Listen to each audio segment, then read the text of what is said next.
I get a text one day, and he's like, I need you to call me. I don't know what that means. I just know it's not good. And they're like, hey, Cantu died.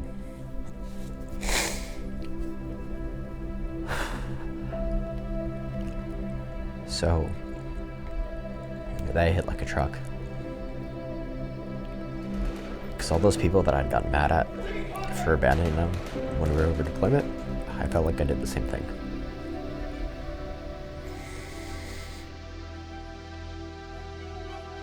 I'm walking back in one day and Cantu goes, hey Doc, like, I don't have your number. Can I get that really quick? And I'm like, I don't have time, man. Like, I'll be back in a minute. Just give me a minute.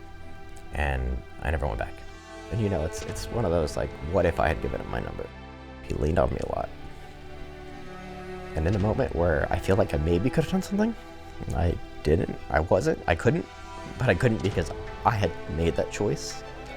Because I wanted to put that stuff so far behind me that I just didn't want to do it anymore. I just think he deserved better than that. When someone struggles, what do you do? I'm not trained for it. And instead of saying, hey, like, I know my limitations, let me help out, I was just like, that's it. I flipped my switch and went, I want so little responsibility. My medic days were behind me and I did not want to talk about it.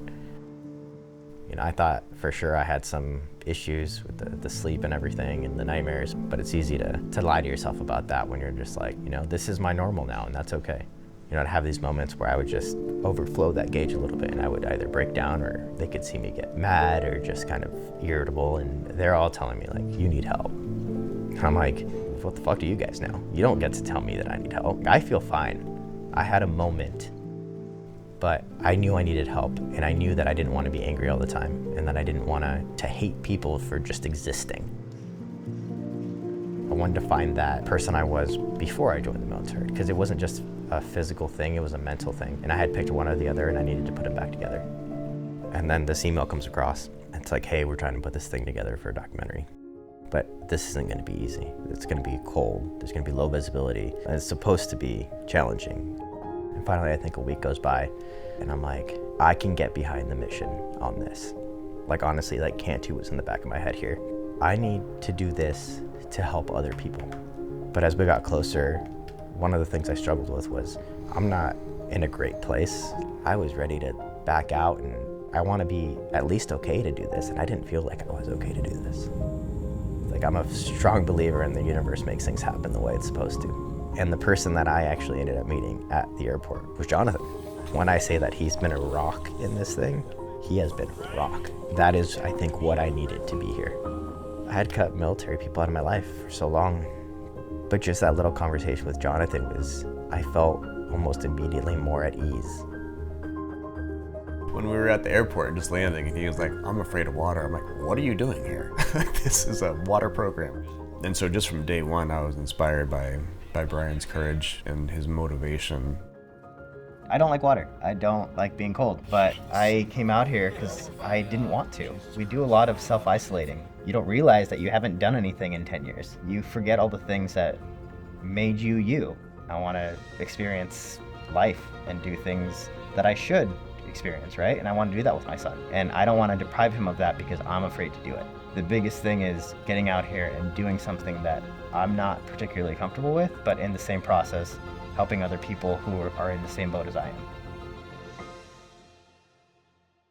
I remember putting the stuff on and going, this doesn't seem real. Okay, well, it's a pool. I can do a pool. I've been in a pool. You know how to swim. This is fine. So getting in the water wasn't too bad. And then we go under, and they're like, all right, we're gonna go slow. But then there was this moment where you're supposed to clear your mask. The way they teach you, it was just not working for me. And I was starting to kind of like get a little nervous about it because like I could feel the water around my nose and I couldn't get it to clear. And I like inhaled through my nose and I started coughing. Like, in my first instinct was like, I don't like this. I don't like how this feels. I need to go.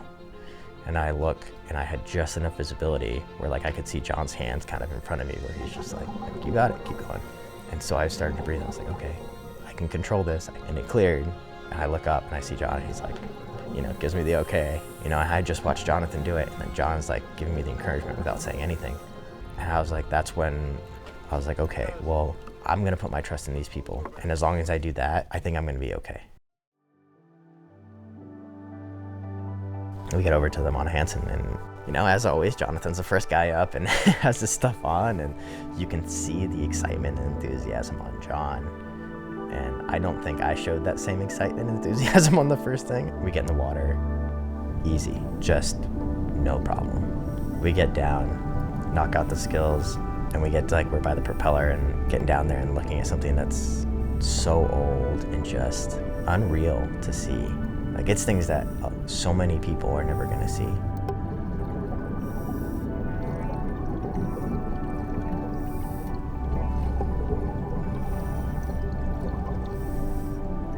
What do you guys think about your first open water dive? That's what I want to know. I'm freezing, but I just dove a freaking shipwreck, a real life shipwreck, like stuff you only see on TV. Gosh, that is so amazing. So cool to see everything down there. Great experience. Oh, there it is. And I didn't notice it until we brought it up, and they're like, what were you thinking about? I'm like, breathing. And they're like, anything else? And I'm like, no. And he goes, it's nice, isn't it? And I'm like, oh, I didn't realize that. Most of this week, I haven't thought really of anything else. I've just enjoyed the moment. It was quiet. You're seeing things that are just incredible. You're sharing with people who have been awesome this entire time. You get to see enthusiasm from Kevin and John and Ethan, and you get to see the people that you've done this with, Jonathan and Ray, with all the things that Ray had gone through and kept trying to talk himself out of. I'm not gonna lie, there were several points where I felt like quitting was the right option. I'm getting so confused by all this, honestly. Like, I mean, this is not for me. I'm not that hardcore paratrooper like I used to be or that I thought I was. And really the bonds that I made to my battle buddies, the conversations with them, the dinners with them, the moments, they gave me little bits of encouragement. And just, hey, you know, you're doing great. Man, I can't believe you did this. Or, hey, you're doing that. Like, you're doing awesome.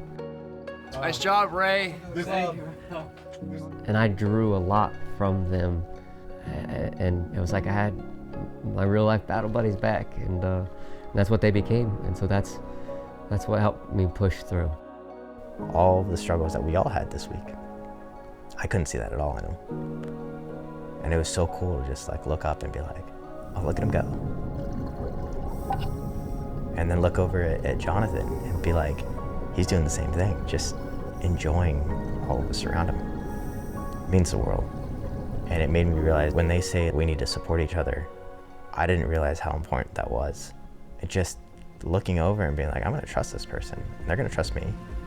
But also like, we're here to support you. We're here to support each other. We're gonna do this together, or we're not gonna do it at all.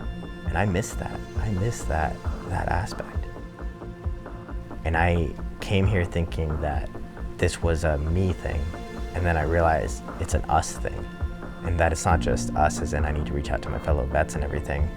I need to share really everything with the people around me. I haven't been the most present parent, but I want them to see that this was gonna be a big step towards really connecting. I don't wanna go back to self-isolating.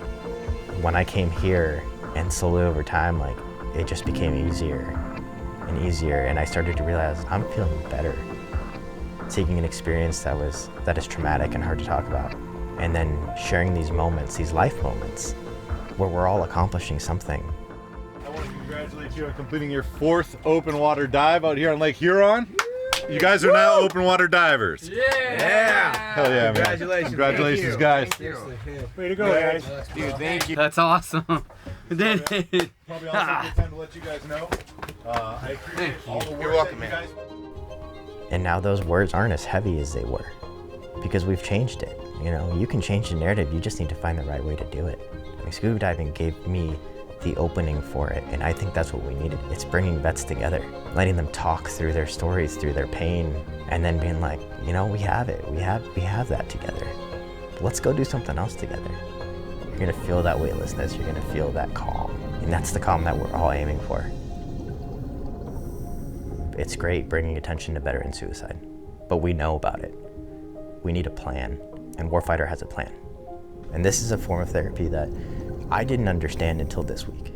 It's the connection the community, whether it's family or friends, vets, we're missing it on one level or another. I don't want to just make moments with people. I want to build them over time.